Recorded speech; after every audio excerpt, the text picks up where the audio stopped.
আমার মায়েরা শুধু মাফ করবেন না, আল্লাহ রাব্বুল আলামিন তাদের জন্য নাজাতের ব্যবস্থা করিয়া আল্লাহ রাব্বুল আলামিন তাদেরকে বড় পুরস্কারে পুরস্কৃত করবেন। আল্লাহ তাআলা অন্যত্রে বলেন, মান আমিলা সালিহাম মিন যাকারিন আও উনসা ওয়া হুয়া মুমিনুন ফালানুহইয়ান্নাহু হায়াতান তাইয়্যিবা ওয়া লানাজজিয়ান্নাহুম আজরাহুম বিআহসানি মা কানু ইয়ামালুন। আমার আল্লাহ রাব্বুল আলামিন বলতেছেন, দুনিয়ার মধ্যে যে নারী এবং পুরুষ উত্তম রূপে ঈমানের হালতে যারা দুনিয়ার মধ্যে তাদের জিন্দেগি গড়বে, নেক আমল করবে, আল্লাহ তাআলা তাদেরকে কিয়ামতের ময়দানে উত্তম প্রতিদান দিয়ে তাদের কর্মের কারণে তাদেরকে উত্তম প্রতিদান দিবেন এবং তাদেরকে আল্লাহ তাআলা সফলতা অর্জন করে দিবেন, সফল কাম করে দিবেন। তাদের ডান হাতে আমলনামা দিয়ে আল্লাহ জান্নাত নসিব করবেন। বলো সুবহানাল্লাহ। তাহলে দেখেন, এখানে কিন্তু আল্লাহ রাব্বুল আলামিন নারী পুরুষ উভয়কে বলেছেন। কোথাও নাই যে পুরুষেরা হজ করলে তারা সওয়াব বেশি পাবে, পুরুষেরা নামাজ আদায় করলে তাদের সওয়াব বেশি হবে, নফল নামাজ পড়লে তাদের সওয়াব বেশি হবে, এমন কোথাও কিন্তু নাই। পুরুষেরা যেমন আমল করলে সওয়াব পাবে, আল্লাহ নারীদেরকেও ওরকম সওয়াব দিবেন। হজ করলেও সমপরিমাণ সওয়াব আল্লাহ দিবেন, নামাজ আদায় করলেও সমপরিমাণ সওয়াব দিবেন, দান সদকা করলেও সমপরিমাণ সওয়াব দিবেন, রোজা রাখলেও আল্লাহ তাআলা সমপরিমাণ সওয়াব আল্লাহ দিবেন, এবং জান্নাত যে দিবেন আল্লাহ সমপরিমাণ জান্নাতও দিবেন। বলো সুবহানাল্লাহ।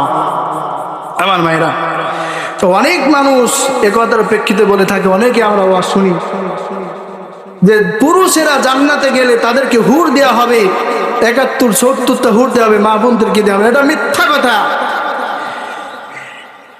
দুনিয়ার মধ্যে যে সমস্ত মায়েরা, যে সমস্ত মেয়েরা আল্লাহর ইবাদত বন্দেগী করে যারা কবরে যাবে, তাদেরকেও আল্লাহ তাআলা জান্নাতের মেহমান বানায় দিবেন, এবং তাদের স্বামীরা যদি জান্নাতের মধ্যে যায় তাহলে সেই মেয়েকে তার স্বামীকেই জান্নাতের মধ্যে বানায় দিয়ে দিবেন। আর যদি স্বামী না যায়, সে অনুযায়ী আল্লাহ তাআলা তাকে পুরুষের ব্যবস্থা করে দিবেন। আল্লাহ সব দিক থেকে তারতম্য ঠিক রেখেছেন, কোনো দিক থেকে পুরুষের থেকে মহিলাকে আল্লাহ তাআলা বঞ্চিত করেননি। পুরুষদের মাদেরকে আল্লাহ তাআলা কত সম্মান দান করেছেন। সেই জাহিলিয়াতের যুগে নারীদেরকে এত পরিমাণ অমর্যাদা করা হতো, তাদেরকে মানুষ বলে গণ্যই করা হতো না।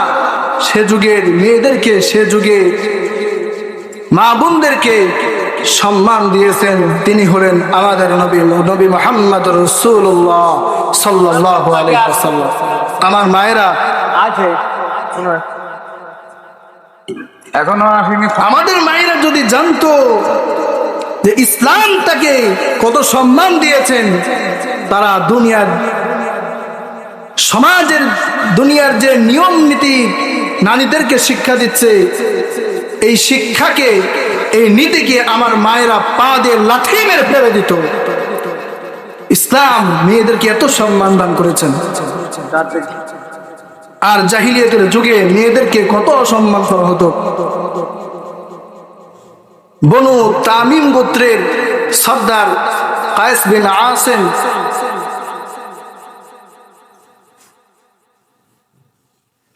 আল্লাহর নবীর কাছে এসে বলতেছেন, ইয়া রাসূলুল্লাহ, তিনি ইসলাম গ্রহণ করার জন্য আল্লাহর নবীর কাছে আসছেন। কায়েস বিন আসেম আল্লাহর নবীর কাছে এসে বলতেছেন, ইয়া রাসূলুল্লাহ, আমি ইসলাম গ্রহণ করতে চাই, আমাকে আপনি ইসলাম গ্রহণ করায় দেন, কালেমা পড়ে আমাকে মুসলমান বানায় দেন। নবী করিম সাল্লাল্লাহু আলাইহি ওয়াসাল্লাম কায়েস বিন আসেমকে বলতেছেন, পড়ো লা ইলাহা ইল্লাল্লাহু মুহাম্মাদুর রাসূলুল্লাহ। সবাই পড়েন লা ইলাহা ইল্লাল্লাহ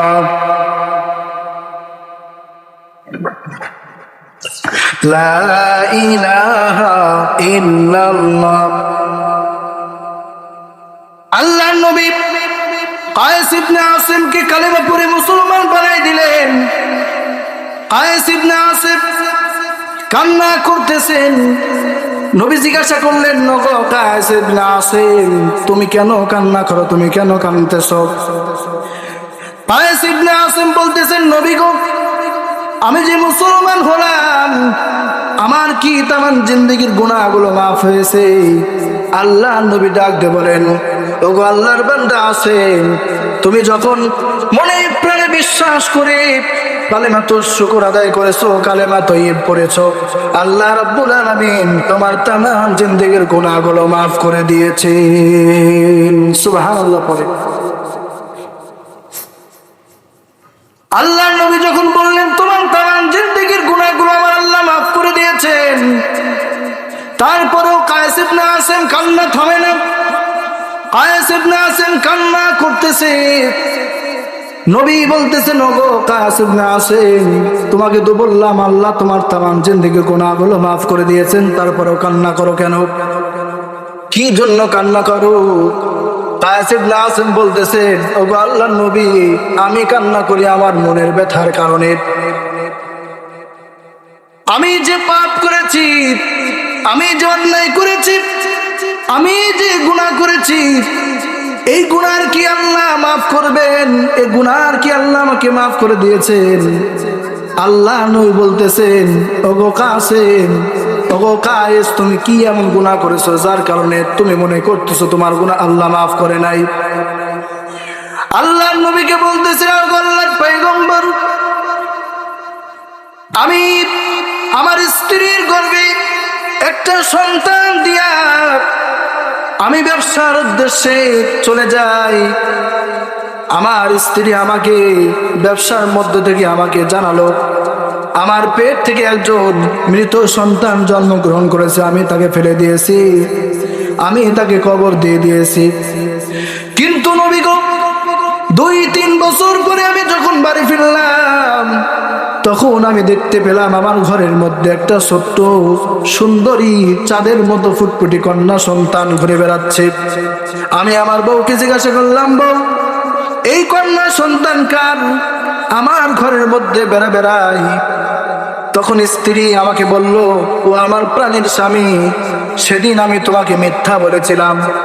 আমার পেট থেকে এই কন্যা সন্তান জন্মগ্রহণ করেছে, আমি তাকে দূর আত্মীয়র বাসায় তাকে লালন পালন করে বড় করেছি, এবং এই আশা আমি করেছি যে তুমি আমার মেয়েকে দেখে তোমার মন ভালো হয়ে যাবে, তুমি খুশি হবে।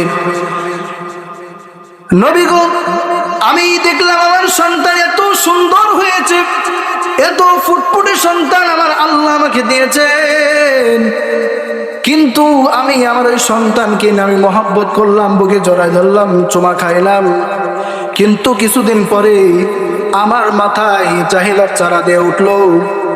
আমি এই সন্তানকে মেরে ফেলানোর জন্য আমি চিন্তা ফিকির করলাম, কারণ এই সন্তান বড় হবে, আমি একজন প্রধান মানুষ, আমার কন্যা সন্তান বড় হবে, যুবতী হবে, বিয়ে শাদী দেব, আর একজনের বাড়িতে গিয়ে তিনি ঝাড়ু দিবে, কাজ করবে, রান্না বান্না করবে, এটা আমি নিতা হিসাবে সহ্য করতে পারবো না। এই জন্য আমার স্ত্রীকে বললাম, ও আমার স্ত্রী, আমার মেয়েকে তুমি একটু সাজুগুজু করে দাও, আমি তাকে নিয়ে বেড়াইতে যাবো। ইয়া রাসূলুল্লাহ, আমার স্ত্রী সরল মনে আমার কন্যা সন্তানকে সুন্দর করে সাজাই দিল, নতুন কাপড় চোপড় পরাই দিল।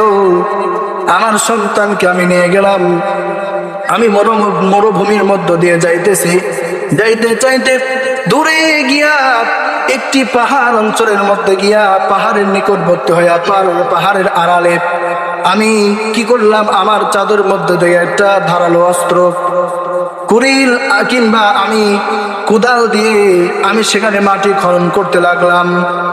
খনন করতে করতে আমি ঘিমে যাচ্ছি, আমার দাড়ি চুলে, আমার শরীরে, আমার জামা কাপড়ে নোংরা হইতেছে। আমার মেয়ে এসে বলতেছেন, আব্বা তুমি এত কষ্ট কেন করতেছো? ইয়া রাসূলুল্লাহ, আমার ওই কন্যা সন্তান আমার চুল থেকে, দাড়ি থেকে, মাথা থেকে, আমার জামা থেকে সমস্ত ময়লাগুলো ছেড়ে দেয় আর বলে, আব্বা তুমি এত কষ্ট করতেছো কেন? ইয়া রাসূলুল্লাহ গো, আমার মেয়ে তো জানি না আমি তাকে মেরে ফেলবো, এই জন্য আমি এই গর্ত খুঁড়তেছি। ইয়া রাসূলুল্লাহ যখন গর্ত খোঁড়া শেষ হয়ে গেল, তখন আমার মেয়েকে আমি দড়ি দিয়ে বাঁধতে শুরু করলাম, তার হাত পা বাঁধতে লাগলাম। আমার মেয়ে বুঝতে পারলো আমাকে হত্যা করে ফেলবে, আমি তাকে মেরে ফেলবো। তখন আমার মেয়ে বলতেছেন, আব্বা তুমি আমাকে হত্যা করো না, আমাকে মেরে ফেলো না, আমি সমাজে তোমাকে বাবা বলে তোমাকে তোমার পরিচয় দেব না, তোমার সম্মান মর্যাদা আমি নষ্ট করবো না, ইজ্জতকে নষ্ট করবো না, আমাকে ছেড়ে দাও। ইয়া রাসূলুল্লাহ, আমার মেয়ের কথা আমি শুনলাম না, তার হাত পা বেঁধে আমি এই গর্তের মধ্যে ফেলাই দিলাম। ফেলাই দেওয়ার পর মাটি চাপাই দিলাম। আমার মেয়ে অনেক চিল্লা পাল্লা করতেছিল। ইয়া রাসূলুল্লাহ, চিল্লানোর কারণে আমি বিরক্ত হইতেছিলাম। তখন আমি বড় একটা পাথর নিয়ে উঁচু করে তার বক্ষ লক্ষ্য করে তার বুকের উপর আমি ফেলাই দিলাম। ইয়া রাসূলুল্লাহ, তার বুকের উপর যখন আমি এই পাথরটা নিক্ষেপ করলাম, নবী গো, আমার মেয়ের বুক ফেটে রক্ত ফিটকিরে উঠলো, ছিটে উঠলো। তখন একটি মাত্র শব্দ আমার মেয়ের মুখ থেকে ছুটে উঠলো, আব্বা বলে আমাকে একবার মাত্র ডাকলো। ওগো আল্লাহর পয়গম্বর, এই গুনাহ আমি করেছি, এই গুনাহ কি আমাকে আল্লাহ মাফ করবেন? হাদিস শরীফের মধ্যে রাখেন, বিশ্ব নবী যখন তার কথা থেকে, তার মুখ থেকে কথাগুলো শুনতেছিলেন, আল্লাহর পয়গম্বরের চোখের পানি এমন ভাবে পড়তেছিল, আল্লাহ নবী এমন ভাবে কান্না করতেছিলেন, দাড়ি মুবারক ভিজে পানি সোয়া সোয়া চোখের পানি পড়তেছিল। আর নবী বলতেছিল, আল্লাহ, মানুষও পারে তার নিজ কন্যার সাথে এমন আচরণ করতে, কিভাবে সম্ভব? আমার মায়েরা, তাহলে দেখো এমন একটি যুগ ছিল রে মা, সেই যুগে তোমাদের কোনো সম্মান ছিল না, তোমাদেরকে জীবিত অবস্থায় হত্যা করত, জীবিত অবস্থায় তোমাদেরকে দাফন দিত, মাটি চাপা দিয়ে দিত, পাথর দিয়ে আঘাত করে হত্যা করা হতো। সেই যুগ থেকে তোমাদেরকে সম্মান দান করেছেন আমাদের নবী মুহাম্মদুর রাসূলুল্লাহ সাল্লাল্লাহু আলাইহি ওয়াসাল্লাম।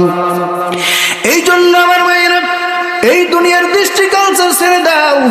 আমার আল্লাহ যেভাবে চলতে বলেছেন মাগো, তুমি সেইভাবে চলো। আমার নবী যেভাবে তোমাকে চলতে বলেছেন সেই আদর্শকে গ্রহণ করো, তাহলে কিয়ামতের ময়দানে এবং ইহকাল পরকাল তোমার জন্য সুন্দর ব্যবস্থাপনা করে দেবেন। আমার আল্লাহ তোমাকে মুক্তি দিয়ে দিবেন। আমার মাগো, দুনিয়ার মধ্যে কত অন্যায় অপরাধ আমরা করি, নামাজ না করে গুনাহ করে, নামাজের সময় আমরা অবহেলা করে নামাজ ছেড়ে দেই। আমার আল্লাহ তোমাকে আমাকে কত সৌন্দর্য করে বানাইলেন, কত সৌন্দর্য করে আমার আল্লাহ তোমাকে বানাইছে। এই জন্য আমার আল্লাহ তাআলা আমাদের সৌন্দর্য সূরা ৩-এর মধ্যে আল্লাহ তাআলা বলতেছেন, ওয়াত্তিনি ওয়াজ্জাইতুনি ওয়া তুরি সিনিনা ওয়া হাদাল বালাদিল আমিন লাকাদ খালাকনাল ইনসানা ফি আহসানি তাকওয়িম। আমার মায়েরা বলো আল্লাহু আকবার। আমার আল্লাহ রাব্বুল আলামিন আমাদেরকে কত সুন্দর করে বানাইলো।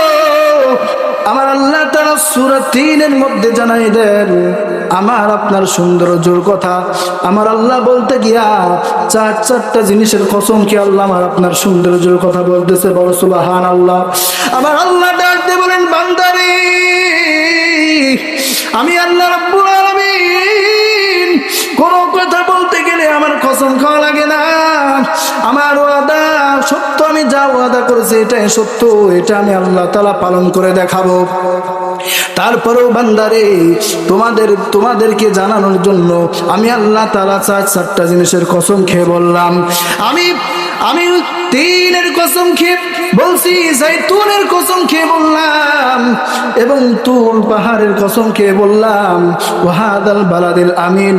আমার আল্লাহ তাআলা মক্কা নগরের কসম খেয়ে আমাদেরকে জানাইতেছেন, বান্দারে বান্দিরে, লাকাদ খালাকনাল ইনসানা ফি আহসানি তাকওয়িম। আমি আল্লাহ রাব্বুল আলামিন তোমাদেরকে তামাম পৃথিবীর সবচাইতে